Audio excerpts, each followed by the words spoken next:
Disco Elysium. By DC, you awake in the dim light of early morning. The sky outside is white as clay. Consciousness returns grudgingly, piece by piece. You feel hazy. A voice somewhere deep inside advises you to remain asleep, to stay safely oblivious. Another, sharper and more insistent, demands answers. Who are you? Why are you here? And why does your mind feel crowded? In Disco Elysium, a video game developed by Estonian independent studio ZA/UM, you step into a fractured, hungover detective stumbling around the blighted city of Rivakol. Soon you will have to move, to act, to ask questions and tie loose ends together, including the loose ends of your psyche, frayed at the seams, and of your tie, currently moving in circles hung from the ceiling fan. You don't feel strong enough to catch it as it goes round and round. You barely stand on your feet. Officially, you are here to solve a murder, but you will learn about this only gradually, through the medium of conversations between you and the carousel of personalities that populate this forgotten city, on the small island of Lakayu, in the Insulindian Isola. But more importantly, you will have to navigate a polyphony of competing internal voices that serve as both your guide and antagonist. They shape you, challenge you, mock your decisions, and illuminate paths you would rather avoid.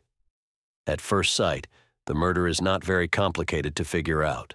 Soon enough, a posse of dockyard workers on strike will admit to it freely and dare you to arrest them. Yet you feel that things are not always as they seem. A murder is not just a murder. It is also a fitting end for a hardened, brutal mercenary, but not just that. A tragedy for the political refugee that grew fond of the victim. Ah, Miss Teen Orange, 37. But not just that. A vignette from a political farce you haven't yet understood. A skirmish in an ideological war everyone lost long ago, but maybe not just that. Maybe. Maybe it is simply what keeps you moving forward. You are indeed about to move. You don't know if you want to, but that's what people do. They move. They find their clothes scattered haphazardly across stained carpets. They leave trashed hotel rooms behind, and yes, they step into daylight, ready to deal with whatever they have to deal with. Surely you should do that too. You feel certain somehow that this is the script you must follow, the path laid out for you. Your own agency neatly constrained by invisible hands presenting you with an open menu of choices. Inland Empire. So many masks for you to wear. But listen closely. Sometimes the masks begin to whisper their own lines, hungry for the stage. You stand up, uncertain. The room is moving around you, but you steady yourself. You have no idea what's waiting for you out there, but you move toward it, one hesitant step at a time. 1. Art. Art is about many things, but one of these is representation. The naturalists of the 19th century wanted to get as close as possible to the real thing, capturing life in all its gritty complexity as faithfully as their brushes and pens allowed, warts and all. Courbet and Zola, for instance, sought truth through detail, precision, and an obsessive adherence to realism. Art also was the subject of philosophical debate. Nietzsche famously distinguished between the Apollonian and the Dionysiac, order versus chaos, reason versus instinct, putting labels on what he saw as fundamental tensions in artistic expression. No wonder some artists embarked on a quest toward the ultimate expression, one tying everything together, a singular synthesis, the Gesamtkunstwerk. Encyclopedia. Gesamtkunstwerk, German for total work of art, describes an artwork synthesizing multiple creative forms, music, drama, literature, visual aesthetics, into a single, coherent experience. Richard Wagner believed passionately that by combining drama, music, poetry, and visual spectacle, one could achieve a complete synthesis, creating a profound and immersive artistic experience. The Bayreuth Festspielhaus embodied this obsession, a theater built specifically to immerse audiences fully, hiding the orchestra, plunging the viewers into darkness, left alone with the spectacle. This was his temple of artistic control because he was in control, handling everything himself, the libretto, the music, the arrangement. But this demands enormous goodwill from the audience. You need to commit to sitting for a given duration, in a specific place. Some advice about how to enjoy the ring is unequivocal. Take a week, nay, 2 weeks off. Read up before, immerse yourself completely in the symbolism and the light motives. Build up your own theory of what's happening on the stage, because it's as much about you doing the work as the work reaching out to you. If art's meaning depends on your engagement, then you have no choice but to actively create it. You are merely provided with the stage and must now perform your part. Wagner may not have predicted that another media would steal a march on him as the perfect embodiment of Gesamtkunstwerk, and that's video games. Video games have it all. They have the plot of the dramatic art, the writing of the literary art, the graphic design of the graphical art, and the music of the musical arts. They even have, more than anything, this idea that you need to do the work, to engage for long periods of time if you eventually wish to achieve closure and the endgame credits.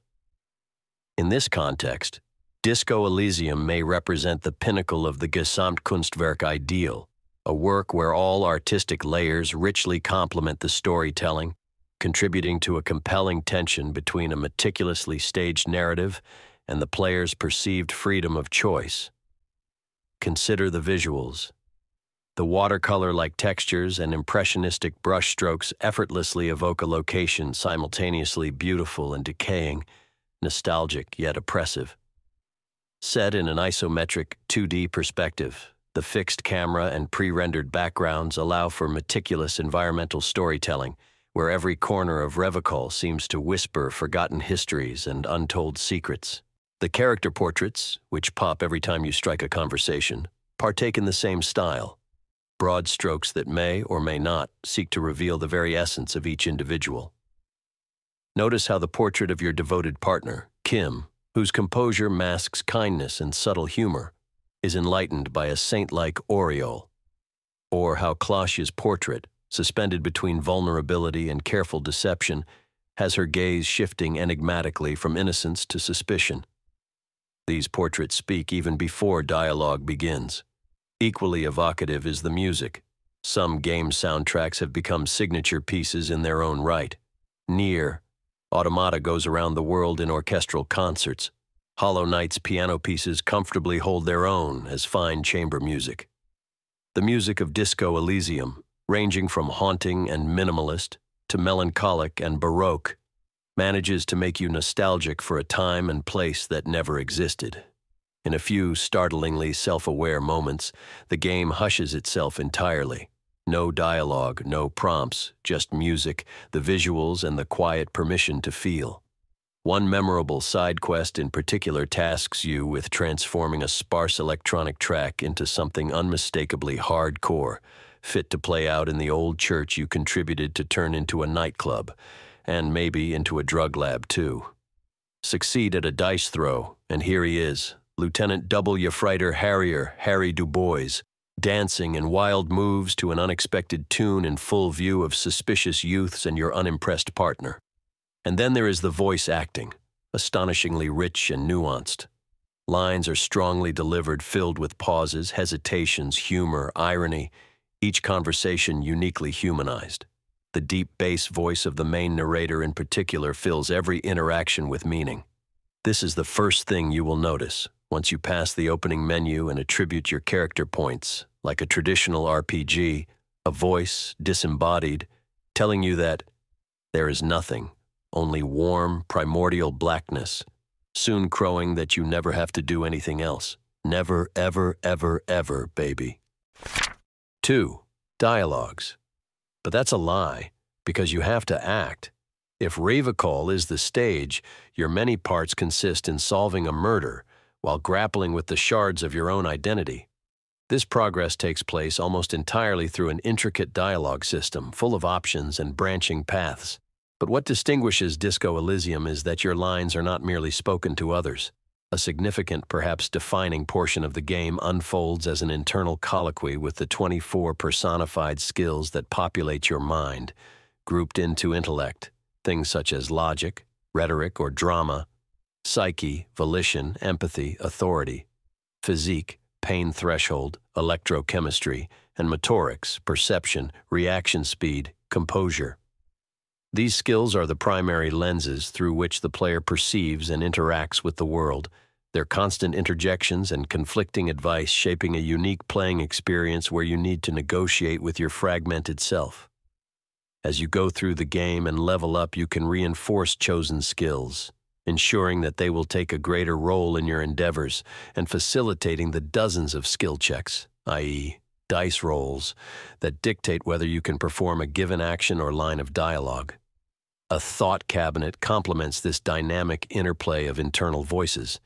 The player can engage in a form of self-directed cognitive sculpting by internalizing various thoughts over time. This cognitive fine-tuning will then solidify into permanent aspects of the detective's personality, granting new abilities, altering skill interactions, or imposing lasting ideological frameworks. Footnote: while this review will not discuss Disco Elysium's political alignment system, note that you can slowly build your personality as either that of a communist, fascist, ultra-liberal, or moralist, the latter describing in rather uncomfortable terms the centrist attitude of most Western liberals. Conceptualization. The mind curates itself. Each thought hung like a painting, each frame shifting the way you see the room. While all this sounds simple enough, it's very easy in Disco Elysium to die like an idiot. This horrific necktie going round and round on the ceiling fan in the very first minute you awake? Miss a motorics check, and you'll die of a heart attack while reaching for it. Or more often, it's not literally dying, but demeaning yourself. One of the thoughts ever ready to be internalized is to present yourself as a hobo cop. Outcome, one in composure, but you can sell picked-up trash for more in-game money. Yet, in Revocol, failure is also an opportunity. Part of the genius of Disco Elysium is that some failures are expected, some skill checks should be missed. They are not only a way to progress further, but they also carve out space for your other triumphs to feel genuinely earned. Failure, readers may be aware, has become a sticking point in contemporary debates about video game quality. The well-trodden path of many mainstream titles often involves meticulously guiding the player, a digital Virgil ensuring a relatively smooth passage to heroism, effectively insulating them from genuine setbacks. A stark contrast to the unforgiving, trial-and-error aesthetic championed by many independent developers. But to frame this merely as a dichotomy of difficulty, easy versus hard, is to miss a more profound distinction, that of respect. How profoundly does a game trust its audience? Disco Elysium, in this regard, exhibits an almost radical faith in the player's capacity to navigate not only complexity and ambiguity, but also profound, repeated, and sometimes hilariously pathetic failure. The game demands a capacity for self-deprecating laughter in the face of the hand, often a spectacularly bad one, that has been dealt. This, ultimately, is a more mature and compelling form of artistic engagement than any power fantasy could offer. Drama. Power fantasy? Sir, don't you see, this is your moment. Strike a pose, deliver a line with panache, make them remember you. This isn't just about facts. It's about making an impression, about crafting a narrative for yourself. 3. Fragmentation. In Disco Elysium, therefore, your own psyche plays out internal dramas. Navigating Revocol involves a constant negotiation among competing voices, each tugging your consciousness, your perceptions, and your decisions in divergent directions. This internal multiplicity finds clear echoes in established psychological theories. Jerry Fodor's modular theory of mind offers a useful starting point, proposing the existence of semi-autonomous cognitive subsystems, each with specialized functions. In Disco Elysium, these modules are made literal, embodied as skills vying for interpretive dominance over your perceptions and decisions.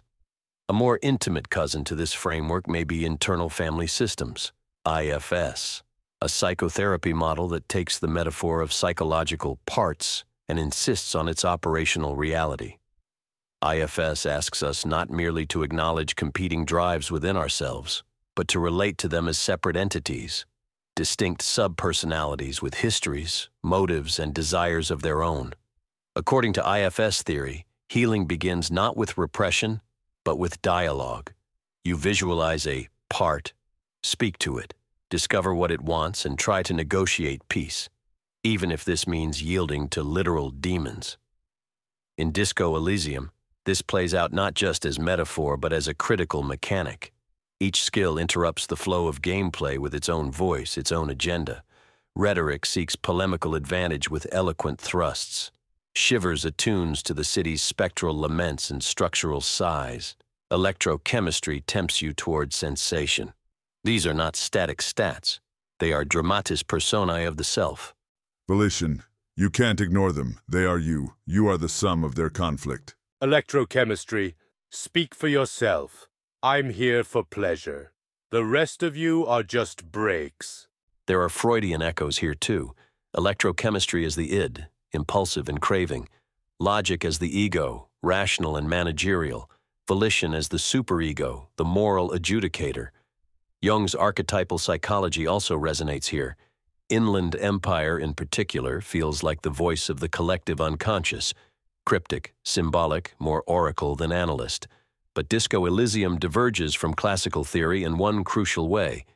It does not offer a stable self to coordinate the system. Where IFS posits a wise, compassionate self, an angelic core from which balance can be restored, the game begins with that core shattered. Harry Du Bois has no reliable center. And therefore, you are not the self reconciling the voices. You are the cacophony trying to cohere into something that hopes to pass for a person. Rhetoric. You can fake coherence, of course. Talk fast enough, and maybe even you will believe you meant it. And just as in real life, what one should be seeking in the game is often some kind of balance, specialization being ill-adaptive, mirroring authentic psychological complexities. The choice of putting all skill points in one dimension can be both a strength and a weakness. Take drama, for instance, a skill specializing in theatrical charm, persuasive flair, and calculated deception. High drama makes you charismatic and socially adept, allowing you to navigate delicate situations with flamboyant confidence. Yet drama's incessant demands for theatrics can quickly turn destructive, compelling your character into unnecessary lies, absurd exaggerations, or self-aggrandizing antics that alienate allies and undermine your credibility.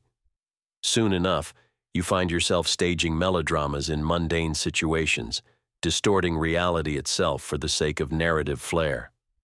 Or take empathy. High empathy enables you to perceive emotional undercurrents, hidden motives, and subtle nuances in conversations, often guiding you to compassionate solutions and insightful dialogue options. Yet pushing this skill too far risks drowning your character in the emotional turmoil of others. Every stranger's sorrow becomes your own burden. Every manipulation tugs personally at your conscience.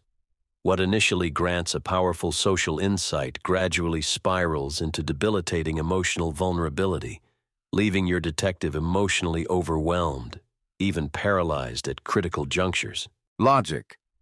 Plotted effectively, the relationship between the intensity of a single skill and the agent's net adaptive capacity would thus form an inverted U-curve, identifying an optimal range of specialization beyond which returns diminish and vulnerabilities escalate.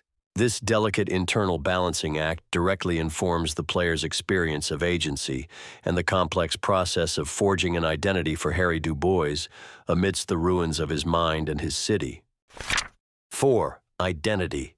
Disco Elysium's own identity, its distinctive character as an RPG game, and indeed its very structural integrity, is profoundly shaped by the embrace of its inherent limitations and its ambitious design tenets. For instance, the narrative commitment to ambiguity and interpretive openness necessitates a structure that resists traditional narrative closure. The game can't allow for a single definitive explanation of the case, the city, or the protagonist.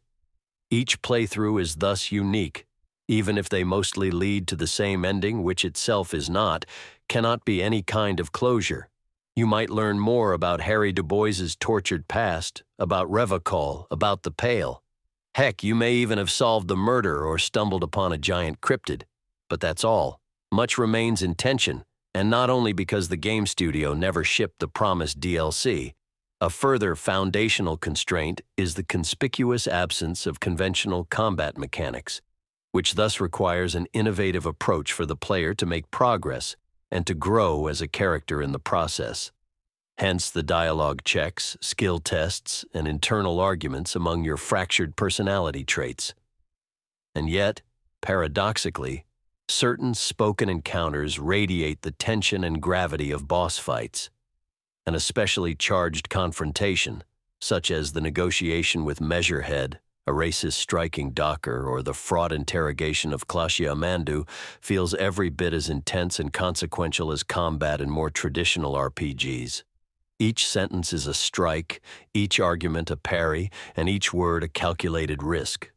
These carefully choreographed confrontations encapsulate a crucial thematic tension, the perpetual tug-of-war between agency and determinism. At first glance, the game's sprawling dialogue trees and intricate choice systems promise an abundance of freedom, yet every interaction remains quietly constrained by hidden narrative architecture. Your decisions matter, certainly, but only within carefully crafted parameters. Inland Empire. But don't be fooled. There's more freedom here than you imagine. Paths remain hidden even from their creators. Threads weave themselves together in secret. Logic. You can romanticize it all you want, but freedom here is limited by design. You're dancing inside a carefully drawn circle. Volition.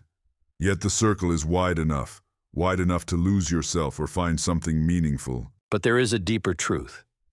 Precisely because Disco Elysium's narrative architecture is so meticulously designed, the boundaries of choice paradoxically enhance your sense of genuine identity and agency. Footnote.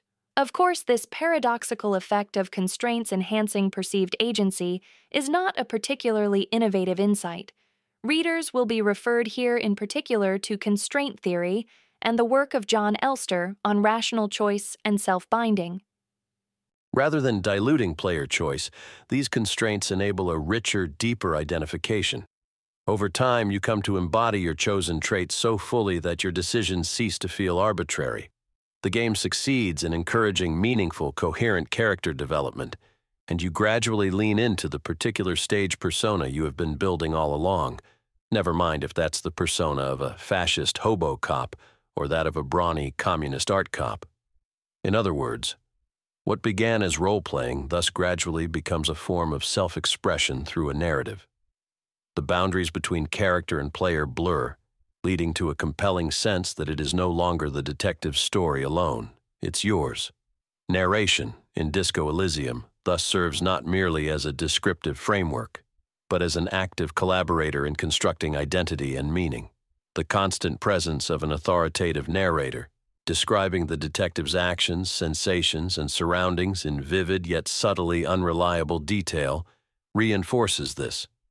The narrator is omnipresent yet distinctly subjective, coloring your perceptions, guiding your attention, quietly nudging you towards certain interpretations and reactions. In doing so, the narrator itself becomes another layer of complexity, another voice within the polyphonic experience, one that participates explicitly in shaping your sense of agency and identity. Suggestion. Such vivid pictures. Almost too vivid. Makes you wonder what they are not showing us, doesn't it? What lies just outside the frame of their careful words? Sprit de corps. Steady on. The narrator is just doing their job, setting the scene, keeping this review coherent. Standard procedure, mostly. A peculiar yet evocative instance of Disco Elysium's fascination with narrative construction can be found in the various fictional board games existing within the world of Revocol. Play them, and you'll experience a powerful metafictional resonance. Just as you, the player, control a detective navigating scripted yet seemingly open-ended interactions, the detective within the game interacts with games defined by obscure yet intentional rules, arbitrary yet meaningful choices, and constrained yet real agency. This recursive structure reflects profoundly on the nature of narrative artifice itself. Are you truly exercising freedom in Disco Elysium? Or are you merely moving your piece around the board, compelled by subtle design imperatives? At what level does genuine choice exist? And at what point is it merely an illusion conjured by narrative complexity? Even our most authentic-seeming decisions may be scripted in advance. Yet simultaneously, there stands our willingness to participate meaningfully, passionately, in stories we know to be carefully constructed artifice. Half-light. Games within games. It's a trap. The dice are loaded, the board is rigged, and something with too many teeth is laughing at us from just beyond the edge of the map. Conceptualization. Or perhaps it's a beautiful recursion, reflecting the inherent structure of meaning-making. We find patterns in the chaos, tell stories about our stories. The artifice itself becomes a source of wonder. 5. Cognition. Fascinated by the game's way of approaching narration, choice, and cognition, and because this is 2025 and an everything-but-book review contest for a readership of AI-obsessed nerds like me, I attempted to replicate Disco Elysium's polyphonic style by experimenting with large language models, LLMs. Specifically, I provided carefully structured prompts to induce LLMs to respond as if embodying multiple internal voices, each arguing or debating a single scenario from distinct psychological standpoints. Here's an excerpt from one such experiment. Prompt. You stand before the open door of your boss's office, seeing confidential documents lying clearly unattended on the desk. You feel the urge to take a glance. What do your inner voices say? Logic. Technically, if they're left in the open, they're not exactly confidential, are they? However, ethics demand caution. This could be professionally risky. Volition, don't do it. Respect boundaries and privacy. This is not who you want to be. Electrochemistry. Come on, just a quick look. Information feels good, especially forbidden information. Inland Empire. The documents know you're watching. The room feels colder. This is a test. They're watching you too.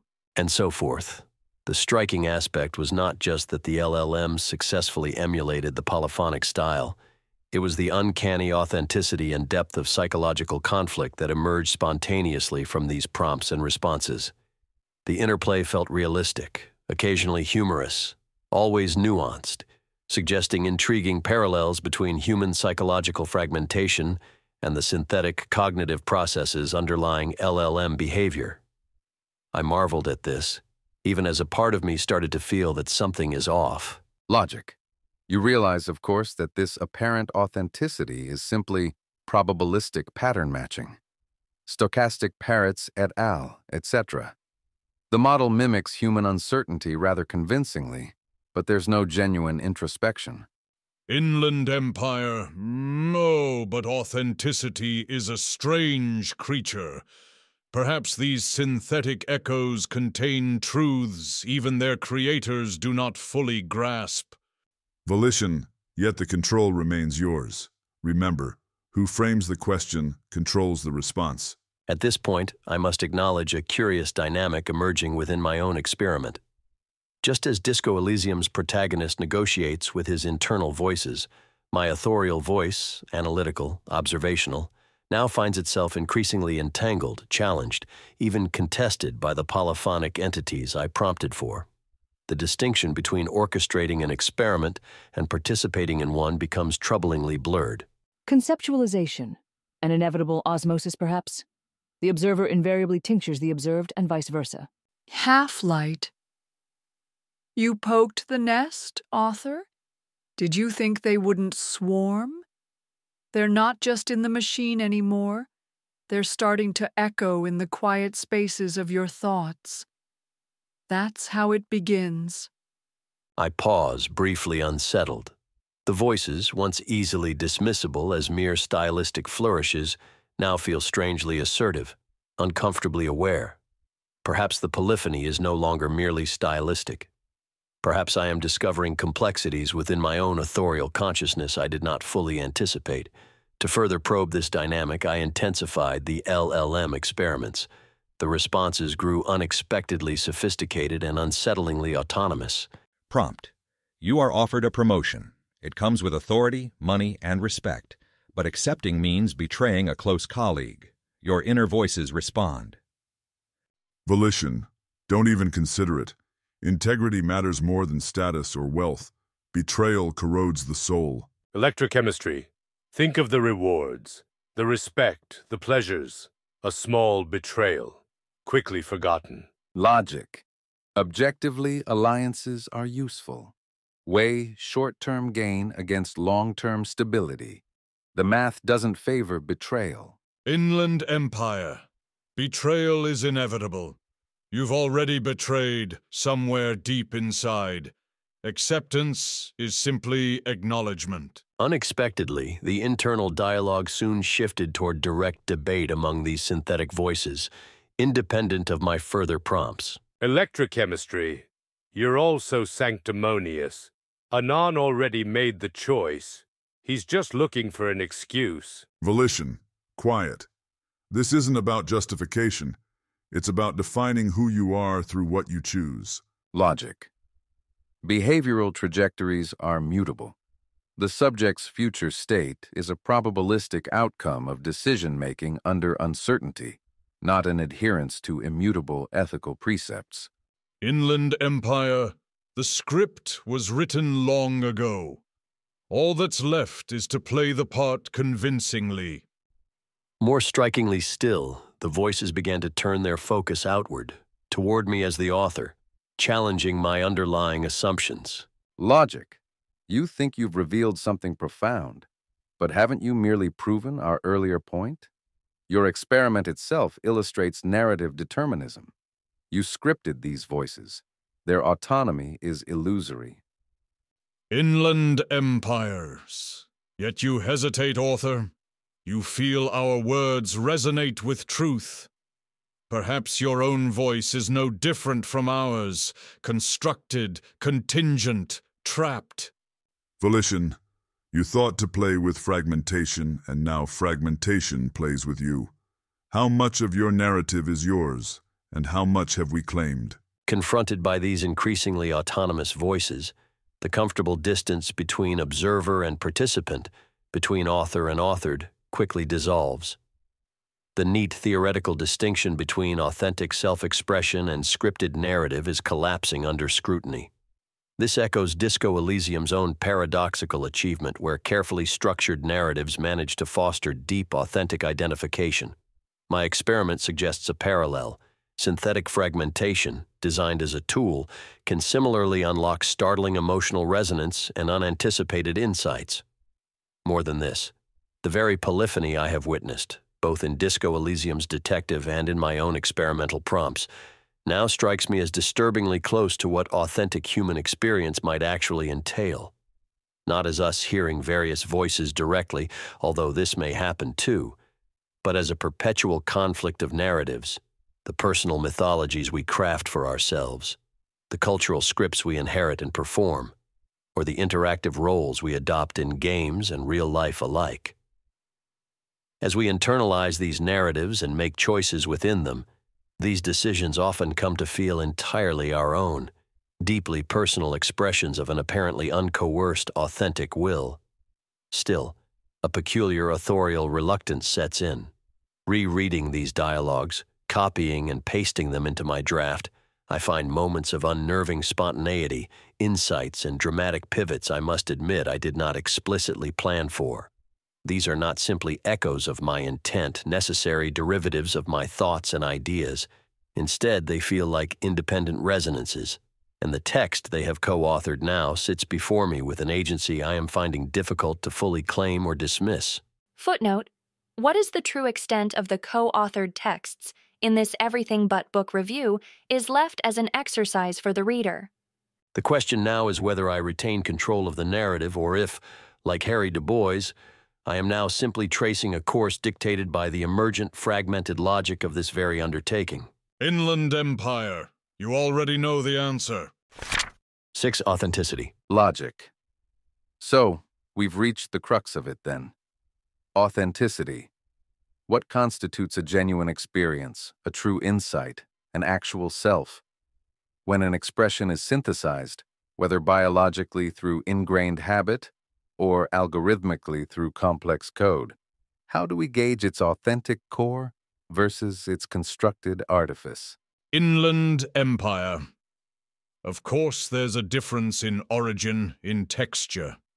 An authentically human experience trembles on the edge of chaos, steeped in lived history and submerged symbols. The synthetic emulates this surface. Elegant, perhaps, but hollow? Electrochemistry. Hollow, sure, but satisfying. Did you not feel excitement in those experiments? In writing all this? Admit it. The synthetic voices touched you. Pleasure, doubt, anxiety. What difference if the strings are digital rather than chemical? Volition, and yet authenticity matters. Synthetic introspection might simulate truth, but is simulated insight truly insight at all? Empathy. Why not? Insight emerges not from flesh or code, but from recognition.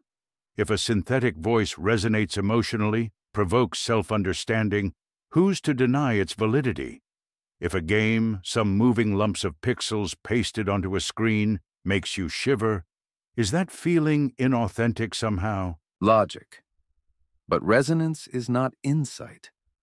Resonance is pattern recognition, predictable reactions designed into the experience. You've been tricked by elegant design, seduced by your own reflection. Inland Empire. Perhaps all quests for unblemished authenticity are a form of seduction by design. Is not human experience itself profoundly scripted by culture, language, biology, a dance choreographed long before the music starts? Where, then, is the unmediated, purely authentic source? Volition. Then the real paradox emerges. If all experience is, to some degree, constructed by our biology, our culture, or indeed by algorithms, what does it mean for any part of it to be truly self-authored or genuine? Who or what validates its claim to being authentic? Electrochemistry. Control is overrated. Humans don't truly crave control.